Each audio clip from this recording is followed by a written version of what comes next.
I know everyone talks about debt recycling, but no one actually explains how debt recycling really works.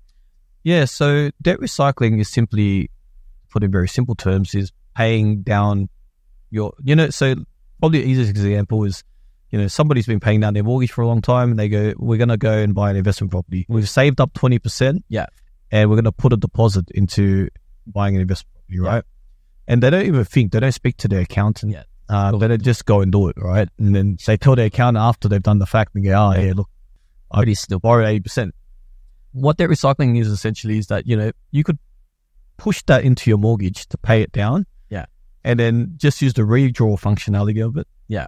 Because that reopens up the debt. It technically means that you've borrowed against your own occupied and portion that amount or even split it off. To make it tax deductible so you can make 100% tax deductible against the investment. I actually use this method myself to I guess go through trying to pay off my house.